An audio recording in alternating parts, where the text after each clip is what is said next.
પર્યાવરણ પ્રદર્શન 2024-2025માં આપનું હાર્દિક સ્વાગત છે। આજનો મુખ્ય વિષય છે સમાજ માટે વિજ્ઞાન અને ટેકનોલોજી। અમારો વિભાગ છે ખોરાક, સ્વાસ્થ્ય અને સ્વચ્છતા। દિન પ્રતિદિન વાયુ પ્રદૂષણ ખૂબ જ વધી રહ્યું છે। કારખાનાઓમાંથી, વાહનોમાંથી ધુમાડો બહાર નીકળતો હોય છે। આ ધુમાડામાં કાર્બનનું પ્રમાણ ખૂબ જ વધુ હોય છે, જેની અસર મનુષ્ય તથા વનસ્પતિ પર થાય છે।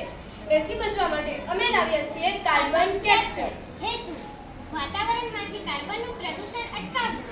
કાર્ય પદ્ધતિ: સૌપ્રથમ કારખાનામાંથી નીકળતો ધુમાડો એક્ઝોસ્ટ ફેનની મદદથી કાર્બન ઓબ્ઝર્વરમાં આવશે। આ ઓબ્ઝર્વરમાં કાર્બનના સળિયા મૂકવામાં આવેલા છે। આ સળિયાની મદદથી આયનીકરણની પ્રક્રિયાથી નિષ્ક્રિય થશે અને ચોખ્ખો ધુમાડો વાતાવરણમાં મુક્ત થશે। ફાયદા: વ્યક્તિઓમાં શ્વાસ સંબંધિત તકલીફો દૂર થશે, જેમ કે દમ, અસ્થમા, હાર્ટ એટેક વગેરે। કાર્બન ડાયોક્સાઇડનું પ્રમાણ ઘટવાથી ગ્લોબલ વોર્મિંગ જેવી સમસ્યાઓ દૂર થશે। વાતાવરણમાં કાર્બનનું પ્રમાણ ઘટશે। વનસ્પતિમાં શ્વસન ક્રિયા સરળતાથી થઈ શકશે। બસ અને શું કહેવાય? Zebra crossing.